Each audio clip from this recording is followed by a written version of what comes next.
ആദ്യത്തെ 2 മൊഡ്യൂളും പഠിച്ച് ഇപ്പോൾ റിവിഷനൊക്കെ കഴിഞ്ഞ് സെറ്റായിരിക്കുന്നവരാണ് നിങ്ങളെന്ന് എനിക്കറിയാം. അപ്പോൾ ഇനി നമുക്ക് 3rd മൊഡ്യൂളിൻ്റെ റിവിഷനിലോട്ട് പോകാം. അപ്പോൾ ഇതിലെ first chapter the future of the past എന്നുള്ള എഡിറ്റോറിയലാണ്. അപ്പോൾ ഇതിൻ്റെ ജസ്റ്റ് നമുക്ക് ഷോർട്ടായിട്ട് നമുക്കൊന്ന് ആദ്യം നോക്കാം.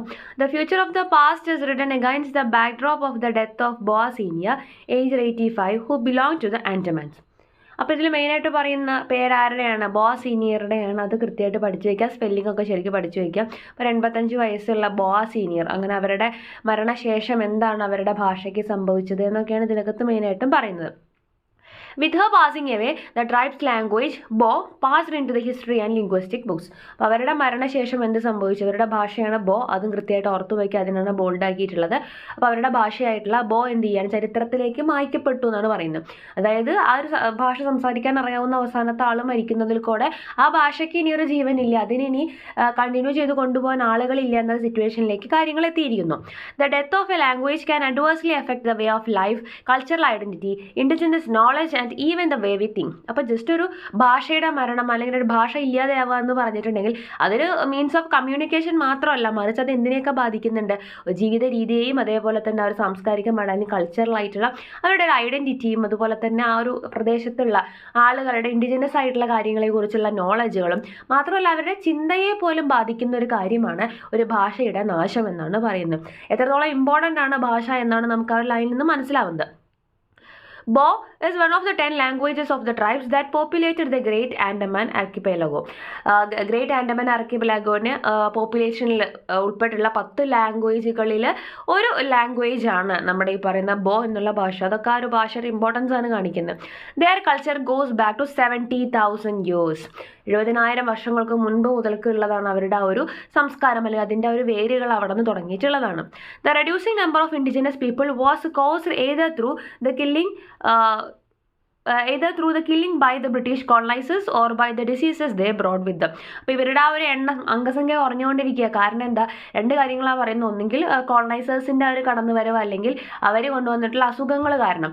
ഈ 2 കാരണങ്ങൾ കൊണ്ടുമാണ് ഇത്തരത്തിലുള്ള ആളുകളുടെ എണ്ണം ഗണ്യമായിട്ട് കുറയുന്നത്, അല്ലെങ്കിൽ അത്തരത്തിൽ ഒരുപാട് ആളുകൾ മരിക്കപ്പെടുന്നത്, അല്ലെങ്കിൽ ഒരുപാട് ആളുകൾ കൊല്ലപ്പെടുന്നതൊക്കെ ആ ഒരു കാരണങ്ങൾ കൊണ്ടാണ്. Only 3 other tribes survive in the Andaman Islands. ഇനി ഇതല്ലാണ്ട് മറ്റുള്ള 3 ട്രൈബുകൾ, ഏതൊക്കെ ട്രൈബുകളാണ് ആൻഡമാൻസിൽ ബാക്കിയുള്ളത് എന്നാണ് പറയുന്നത്. ഒന്ന് ജെറാവാസ് ആണ്, ഒന്ന് ഓഞ്ചസ് ആണ്, ഒന്ന് സെന്റിനലീസ് ആണ്. ഈ 3 പേരുകളും ഒന്ന് ഓർത്തു വെക്കുക കേട്ടോ. So we need to protect the past of them and their culture. അപ്പോൾ നമ്മൾ എന്ത് ചെയ്യണം? അത്രയും ഇമ്പോർട്ടൻസ് ഉള്ള ഒരു ഭാഷ ആയതുകൊണ്ട് തന്നെ അവരുടെ ഒരു പാസ്റ്റും അവരുടെ ഒരു കൾച്ചറിനെയും സംരക്ഷിക്കേണ്ടത് നമ്മുടെ ഉത്തരവാദിത്തമാണ്. അപ്പോൾ ഇതാണ് അതിൽ മെയിൻ പോയിന്റ്സ് ആയിട്ട് വരുന്നത്. ഇനി എസ്സേ ക്വസ്റ്റ്യൻ നോക്കുകയാണെങ്കിൽ comment on the significance of protecting the future of the past. ആ ഒരു ഫ്യൂച്ചർ ഓഫ് ദ പാസ്റ്റ് എന്നുള്ള ഒരു എഡിറ്റോറിയലിൻ്റെ ഒരു സിഗ്നിഫിക്കൻസ് എന്താണെന്നാണ് ചോദിക്കുന്നത്. അപ്പോൾ നമ്മൾ ഈ പറഞ്ഞ പോയിന്റ്സ് ഒക്കെ തന്നെയാണ് വരുന്നത്.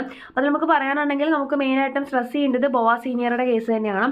അവരാരായിരുന്നു, അതേപോലെ തന്നെ അവരുടെ പ്രദേശത്തിനെ കുറിച്ച്, അവരുടെ ഭാഷയായിട്ടുള്ള ബോവിനെ കുറിച്ച്, അതേപോലെ തന്നെ ഒരു ഭാഷയുടെ മരണം കൊണ്ട് എന്തൊക്കെയാണ് സംഭവിക്കുന്നത്. നമ്മൾ പറഞ്ഞു അവരുടെ കൾച്ചറിനെയും അവരുടെ ഇൻഡിജിനസ് ആയിട്ടുള്ള നോളജിനെയൊക്കെ ബാധിക്കുമെന്ന് പറഞ്ഞിട്ടുണ്ടായിരുന്നു. അത്തരത്തിലുള്ള പോയിന്റ്സ്, അതേപോലെ തന്നെ ബോ എന്ന് പറയുമ്പോൾ എത്രത്തോളം അവർ 10 ലാംഗ്വേജ് ഒന്നാണ് എന്നുള്ളതും, അതേപോലെ തന്നെ 70,000 വർഷം മുൻപ് അത്രയും പഴക്കമുള്ള ഒരു കൾച്ചറാണ് അവരുടെ എന്നുള്ളതും, അത്തരത്തിൽ ആ ഒരു ലാംഗ്വേജിൻ്റെയും അവരുടെ ആ ഒരു കൾച്ചറിൻ്റെ ഒക്കെ സിഗ്നിഫിക്കൻസ് എന്താണെന്ന് കാണിക്കാനായിട്ട് ശ്രദ്ധിക്കുക. അതേപോലെ തന്നെ വേറെ ഏത് 3 ട്രൈബുകളാണ് ഉള്ളത് എന്നുള്ളത് കാണിക്കുക. ജെറാവാസ്, അതേപോലെ തന്നെ ഓഞ്ചസും സെന്റിനലീസും ഒക്കെ അതിനകത്ത് ആഡ് ചെയ്യാനായിട്ട് മറക്കാതിരിക്കുക. അപ്പോൾ ഇത്രയും ഇമ്പോർട്ടൻസ് ഉള്ള അല്ലെങ്കിൽ ഇത്രയും പ്രാധാന്യമുള്ള ഒരു ഭാഷയും സംസ്കാരത്തിനെയും ആ ജനതയെയൊക്കെ സംരക്ഷിക്കേണ്ടത് നമ്മുടെ ഉത്തരവാദിത്തം എന്ന് പറഞ്ഞുകൊണ്ട് നമുക്ക് ഇതിൻ്റെ ഒരു ആൻസർ എൻഡ് ചെയ്യിക്കാവുന്നതാണ്. അടുത്ത ചാപ്റ്റർ ഓൺ യൂണിവേഴ്സിറ്റി എഡ്യൂക്കേഷൻ എന്നുള്ള സ്പീച്ച് എക്സെപ്റ്റ് ആണ്. His opinion on M.C. Chagla's bill introducing the initial concept of Jawaharlal University. അപ്പോൾ ഈ ഒരു സ്പീച്ച് എക്സെപ്റ്റ് എന്താണ് എന്നുള്ളതിനെക്കുറിച്ച് ക്ലിയർ ആയിട്ടൊരു ഐഡിയ നിങ്ങൾക്ക് ഉണ്ടാവണം. അതായത് ജവഹർലാൽ യൂണിവേഴ്സിറ്റിനെ കുറിച്ച് M.C. ചഗ്ലയുടെ ബില്ലിൽ, അല്ലെങ്കിൽ ആ ഒരു ബില്ലിനെ കുറിച്ചുള്ള നമ്മുടെ റൈറ്ററുടെ, അല്ലെങ്കിൽ അവിടെ നമ്മൾ സംസാരിക്കുന്ന അദ്ദേഹത്തിൻ്റെ ഒപ്പീനിയനാണ് നമുക്കവിടെ കാണാനായിട്ട് സാധിക്കുന്നത്. അപ്പോൾ ഗുപ്തയുടെ ആ ഒരു ഒപ്പീനിയൻ, അതായത് ജവഹർലാൽ യൂണിവേഴ്സിറ്റിനെ കുറിച്ച് M.C. ചഗ്ല അവതരിപ്പിച്ച ബില്ലിനെ കുറിച്ചുള്ള ഗുപ്തയുടെ ഒപ്പീനിയനാണ് നമുക്ക് പഠിക്കാനുള്ളത് എന്നുള്ളത് മനസ്സിലാക്കുക കേട്ടോ. അല്ലാണ്ട് കൃത്യമായിട്ട് വെറുതെ ഒരു സ്പീച്ച് എന്നുള്ള രീതിക്ക് അതിനെ എടുക്കരുത്. ആർക്ക് വേണ്ടിയിട്ട്, അല്ലെങ്കിൽ ആരുടെ സ്പീച്ചിന് ഉള്ള ഒരു റിപ്ലൈ ആയിട്ടാണ് ഇത് എന്നുള്ളത് കൃത്യമായിട്ട് അറിഞ്ഞിരിക്കണം. For him Pandit Jawaharlal Nehru would be immortal even if there is no university in his name. അപ്പോൾ അദ്ദേഹം പറയുന്നുണ്ട് ജവഹർലാൽ നെഹ്റു ഓൾറെഡി ഇമ്മോർട്ടലാണ്. അപ്പോൾ അദ്ദേഹത്തിന് അനശ്വരനാക്കാൻ വേണ്ടിയിട്ട് അദ്ദേഹത്തിൻ്റെ പേരിലൊരു യൂണിവേഴ്സിറ്റി നിങ്ങൾ പണിയേണ്ട കാര്യമൊന്നുമില്ല. അതാണ് അതിനകത്ത് ഫസ്റ്റ് അദ്ദേഹം പറയുന്ന പോയിന്റ്.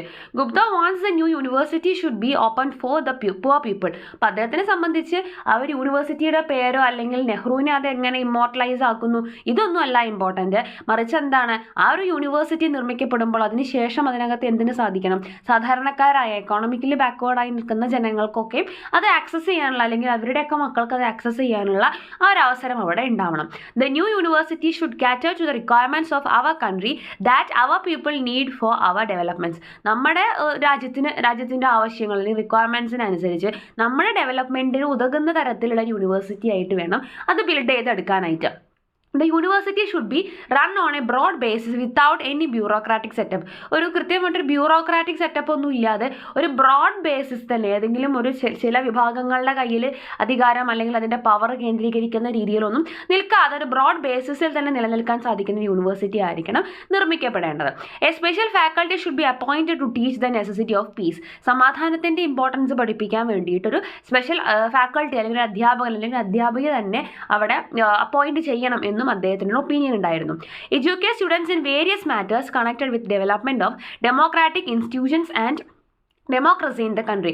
ഡെമോക്രസീനെ കുറിച്ച് പഠിപ്പിക്കാനും അതേപോലെ നമ്മൾ പറഞ്ഞ പോലെ പീസിനെ കുറിച്ച് പഠിപ്പിക്കാനും ഇതൊന്നും നമുക്ക് എവിടെയും നമുക്കറിയാം അധികം എവിടെയും ഒരു ഭാഷയായിട്ട് അല്ലെങ്കിൽ ഒരു സബ്ജക്റ്റ് ആയിട്ടോ അല്ലെങ്കിൽ ഒരു ടീച്ചർ പഠിപ്പിക്കുന്ന ഒരു കാര്യമായിട്ടൊന്നും കാണാൻ സാധിക്കില്ല. പക്ഷെ അതൊക്കെയും എന്തിനാവശ്യമുണ്ട്, ഭാവിയിൽ വരുന്ന ജനറേഷൻ ആവശ്യമുണ്ട്. അപ്പോൾ അതിനൊക്കെയും സ്പെഷ്യലായിട്ടുള്ള ഫാക്കൾട്ടീസിനെ വെക്കണം എന്നൊക്കെയായിരുന്നു അദ്ദേഹത്തിൻ്റെ ഒപ്പീനിയൻസ്. അപ്പോൾ ആ മെയിൻ പോയിന്റ്സ് കറക്റ്റായിട്ട് ഓർത്ത് വയ്ക്കുക, എന്തൊക്കെ കാര്യങ്ങളാണ് അദ്ദേഹം മുന്നോട്ട് വെച്ചത് എന്നുള്ളത് കറക്റ്റായിട്ട് അറിഞ്ഞിരുന്നാൽ തന്നെ നിങ്ങൾക്ക് ഇതൊന്നും എന്ത് ചോദിച്ചു കഴിഞ്ഞാലും എഴുതാനായിട്ട് സാധിക്കും.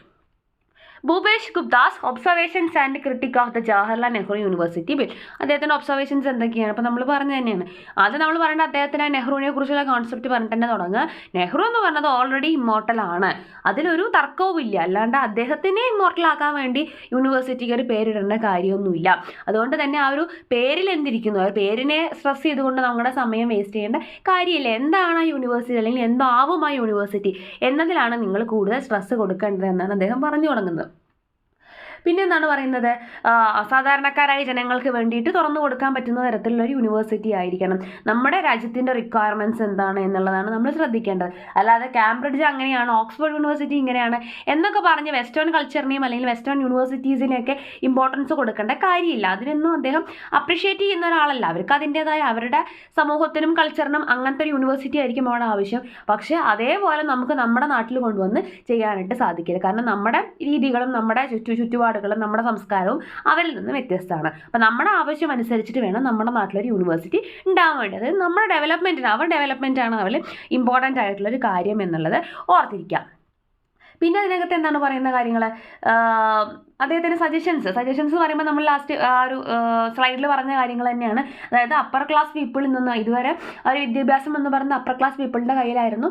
അതിൽ നിന്നും ഒരു ലോവർ ക്ലാസ് പീപ്പിളിലേക്ക് എത്തുന്ന രീതിയിലേക്ക് ഒരു ട്രാൻസിഷൻ കൊണ്ടുവരേണ്ട കാര്യമുണ്ട്.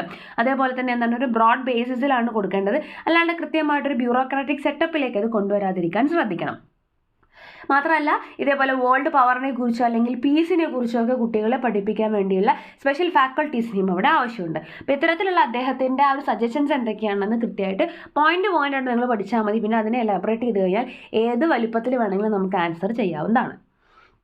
ഇനി നെക്സ്റ്റ് ചാപ്റ്റർ എന്ന് പറയുന്നത് world as one economic and cultural unit written by Meghnad സഹ.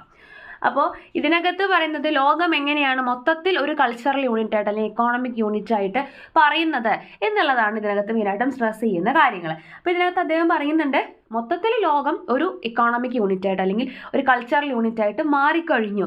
ഒരു ഭാഗത്ത് അല്ലെങ്കിൽ ലോകത്തിൻ്റെ ഏതെങ്കിലും ഒരു ഭാഗത്ത് ഒരു സംഭവം നടന്നിട്ടുണ്ടെങ്കിൽ അതിൻ്റെ എഫക്റ്റ് മറ്റ് ഒരുപാട് ദൂരെയുള്ള മറ്റേതെങ്കിലും സ്ഥലങ്ങളിലേക്ക് വരെ എത്തുന്ന തരത്തിൽ ആ ഒരു കണക്ഷൻ വർദ്ധിച്ചുകൊണ്ടിരിക്കുന്നു എന്നാണ് അദ്ദേഹം പറയുന്നത്. Saha says that the world is fast becoming one economic unit. Controversies happening in one region can affect any other distant region directly or indirectly. ഏതെങ്കിലും ലോകത്തിൻ്റെ ഒരു ഭാഗത്ത് നടന്ന ഒരു പ്രശ്നം എത്രയോ ദൂരെ കടക്കുന്ന മറ്റൊരു ഭാഗത്തുള്ള ആളുകളെയും അവിടുത്തെ പലതരത്തിലുള്ള സ്ഥാപനങ്ങളെയും ബാധിക്കുന്ന രീതിയിലേക്ക് ആ സിറ്റുവേഷൻ മാറിയിട്ടുണ്ട്. World has enough resources for her whole population only if it is distributed equally. അപ്പോൾ അദ്ദേഹം പറയുന്നുണ്ട് ലോകത്തിലെ മൊത്തം ജനതയ്ക്ക് വേണ്ട അല്ലെങ്കിൽ പര്യാപ്തമായിട്ടുള്ള എല്ലാ സ്രോതസ്സുകളും നമ്മുടെ ലോകത്ത് തന്നെയുണ്ട്. പക്ഷേ അതെങ്ങനെ മാത്രമേ എല്ലാവരിലേക്കും എത്തുള്ളൂ? ഈക്വൽ ആയിട്ട് എല്ലാവരിലേക്കും വിതരണം ചെയ്ത് എത്തിക്കാൻ സാധിച്ചാൽ മാത്രമേ എല്ലാവരിലേക്കും എത്തുള്ളൂ. അല്ലെങ്കിൽ ഇപ്പോൾ ഈ കാണുന്ന പോലെ കുറേ പേര് സമ്പന്നരും കുറേ പേര് ദരിദ്രരുമായിട്ട് തന്നെ നിലനിൽക്കും. For this rivalry among Nations and communities should be ceased. അപ്പം അതുകൊണ്ട് അതിന് ആദ്യം എന്താ വേണ്ടത്? ഇപ്പോൾ ഉള്ള പലതരത്തിലുള്ള വിഭാഗങ്ങളും മതങ്ങളും അല്ലെങ്കിൽ പലതരത്തിലുള്ള രാജ്യങ്ങളൊക്കെ തമ്മിലുള്ള യുദ്ധങ്ങളും പ്രശ്നങ്ങളൊക്കെ ഇല്ലാതെയാവണം. എന്നാൽ മാത്രമേ ഈക്വൽ ആയിട്ടുള്ള ഡിസ്ട്രിബ്യൂഷൻ നടക്കുകയുള്ളൂ. Production should be controlled by scientific industries. Production എപ്പോഴും കൺട്രോൾ ചെയ്യപ്പെടേണ്ടത് ആരിൽ കൂടെയാണ്? സയൻറ്റിഫിക് ആയിട്ടുള്ള ഇൻഡസ്ട്രിയലിസ്റ്റുകളാണ് അത്തരത്തിലുള്ള കാര്യങ്ങൾ, പ്രൊഡക്ഷൻ റിലേറ്റഡ് ആയിട്ടുള്ള കാര്യങ്ങളെ കൺട്രോൾ ചെയ്യേണ്ടത്. അതേപോലെ ഡിസ്ട്രിബ്യൂഷൻ ആരാണ് ചെയ്യേണ്ടത്? ഷുഡ് ബി സൂപ്പർവൈസ്ഡ് ബൈ എക്കോണമിസ്റ്റുകൾ കൃത്യമായിട്ട് അതിനെ മേൽനോട്ടം വഹിക്കേണ്ടതുണ്ട്. പിന്നെ the eugenist should assign a fixed quota of population to each geographical unit. അതേപോലെ തന്നെ ഓരോ ജിയോഗ്രഫിക്കൽ യൂണിറ്റിലും ഇത്ര പോപ്പുലേഷനെ കുറിച്ചൊരു ഫിക്സഡ് കോട്ട വയ്ക്കാനുള്ള ഒരു നിർദ്ദേശം അല്ലെങ്കിൽ അതിനുള്ള മേൽനോട്ടം ആരാണ് നോക്കേണ്ടത്? ദ യൂജനിസ്റ്റുകളാണ്. അപ്പോൾ അത്തരത്തിലുള്ള ഒരു 3 ഡ്യൂട്ടികൾ കൃത്യമായിട്ട് അറിഞ്ഞിരിക്കുന്നത് നമ്മൾ ഡീറ്റെയിൽ ആയിട്ട് ഓൾറെഡി നമ്മുടെ ക്ലാസ്സിൽ എടുത്തിട്ടുള്ളതാണ്. അതാണ് ഞാൻ വല്ലാണ്ട് സ്ട്രെസ് ചെയ്ത് പറയാത്തത്. Educational programme should be completely revised. അപ്പോൾ ഇതൊക്കെയും ചെയ്യണമെങ്കിൽ ഈ പ്രൊഡക്ഷനും ഡിസ്ട്രിബ്യൂഷനും ഒക്കെ ഇതുപോലെ വരണമെന്നുണ്ടെങ്കിൽ ആദ്യം എന്ത് ചെയ്യണം? നമ്മുടെ എഡ്യൂക്കേഷൻ പ്രോഗ്രാമുകളെ ആകെ റിവൈസ് ചെയ്ത് മാറ്റിമറിക്കേണ്ടതുണ്ട്. Indian should not bother so much about their language, region and religion and work together like the children of mother India to make the country prosperous. അതുകൊണ്ട് തന്നെ എൻ്റെ ഭാഷ ഇതാണ്, അവൻ്റെ ഭാഷ ഇതാണ്, അതേപോലെ എൻ്റെ റീജിയൻ ഇതാണ്, അവൻ്റെ റിലീജിയൻ അതാണ് എന്നൊക്കെ പറഞ്ഞ് ഇതിൻ്റെ ഒന്നും പേരിൽ തർക്കിക്കേണ്ട കാര്യമില്ല. എല്ലാവരും ഇന്ത്യ എന്നുള്ള മാതാവിൻ്റെ മക്കളാണ് എന്നുള്ള ഒരു സിംഗിൾ കൺസിഡറേഷൻ വെച്ചുകൊണ്ട് വേണം നമ്മൾ മുന്നോട്ട് പോകാൻ. ആ ഒരു ചിന്ത ഉണ്ടെങ്കിൽ മാത്രമാണ് ഇപ്പോൾ ഈ മോളിൽ പറഞ്ഞ എല്ലാ പോയിന്റ്സിനും ഒരു സാധ്യത ഉണ്ടാവാനുള്ള സാധ്യത ഉള്ളൂ. Saha's ideas on the development of India. എന്തൊക്കെയാണ് അദ്ദേഹത്തിൻ്റെ ഐഡിയാസ്? നമ്മൾ ഫസ്റ്റ് പറഞ്ഞു ആ ഒരു economic unit single economic unit ആയിട്ട് മാറിക്കഴിഞ്ഞു എന്ന് പറഞ്ഞു. പിന്നെ അതിനകത്ത് കുറച്ച് എക്സാമ്പിൾസ് ഒക്കെ പറയുന്നുണ്ട്. ഒരു സ്ഥലത്ത് നടക്കുന്ന പ്രശ്നങ്ങൾ മറ്റൊരു സ്ഥലത്തിനെ ബാധിക്കുന്നതിൻ്റെ കുറച്ച് എക്സാമ്പിൾസ് ഒക്കെ പറയുന്നുണ്ട്. ഹിന്ദു മുസ്ലിം റൈറ്റ്സ് പോലത്തെ ഒരുപാട്, അതേപോലെ അൺഎംപ്ലോയ്മെൻറ്റ് പോലത്തെ കുറച്ച് പ്രശ്നങ്ങളൊക്കെ പറയുന്നുണ്ട്. അപ്പോൾ അത്തരത്തിലുള്ള കാര്യങ്ങളും ജസ്റ്റ് ഓർത്ത് വയ്ക്കാൻ പറ്റുമെങ്കിൽ അതൊക്കെ ഒന്ന് ഓർത്ത് വെച്ചാൽ നന്നായിരിക്കും. പിന്നെ എന്താണ് പറയുന്നത്? പോപ്പുലേഷൻ്റെ കാര്യം. നമ്മുടെ മൊത്തം ഹോൾ പോപ്പുലേഷൻ ആവശ്യമുള്ള റിസോഴ്സുകളുണ്ട്, പക്ഷേ അത് വേണ്ട രീതിയിൽ നമ്മൾ മാനേജ് ചെയ്യുന്നില്ല എന്നുള്ളതാണ് മെയിൻ പ്രശ്നം എന്ന് അദ്ദേഹം പറയുന്നുണ്ട്. പിന്നെ എന്താണ് പറയുന്നത്? പ്രൊഡക്ഷൻ എന്ന് പറയുന്നത് പ്രൊഡക്ഷൻ്റെയും അതേപോലെ തന്നെ ഡിസ്ട്രിബ്യൂഷൻ്റെയും അതേപോലെ തന്നെ കാര്യങ്ങൾ യൂജനിസ്റ്റുകളുടെയൊക്കെ കാര്യം പറയുന്നുണ്ട്. ആ ഒരു 3 പോയിന്റ്സ് എന്തായാലും കറക്റ്റായിട്ട് ഓർത്ത് വയ്ക്കുക. 3 പേരുടെയും ഡ്യൂട്ടി എന്താണ് എന്നുള്ളത് കറക്റ്റായിട്ട് ഓർത്ത് വയ്ക്കുക കേട്ടോ. പിന്നെ എന്താണ് നമ്മുടെ ഇത്രയും കാര്യങ്ങൾ ചെയ്യണമെങ്കിൽ നമ്മുടെ എഡ്യൂക്കേഷൻ സിസ്റ്റം റിവൈസ് ചെയ്യപ്പെടണം. മാത്രമല്ല നമ്മൾ ഇന്ത്യൻസിൻ്റെ ഉള്ളിലുള്ള ഒരു റീജിയൻ എന്നൊക്കെ പറഞ്ഞിട്ടുള്ള പ്രശ്നങ്ങൾ, ലാംഗ്വേജ് എന്നൊക്കെ പറഞ്ഞിട്ടുള്ള സ്പർദ്ധകൾ എന്ത് ചെയ്യണം? ഒഴിവാക്കി ഒരു മനസ്സോടുകൂടി മുന്നോട്ട് പോയാൽ മാത്രമാണ് ഈ പറഞ്ഞ കാര്യങ്ങളൊക്കെ നടക്കുകയുള്ളൂ. ഇത്രയും കാര്യങ്ങൾ ഇതിനകത്ത് മെയിനായിട്ട് പറയുന്നത്. താങ്ക്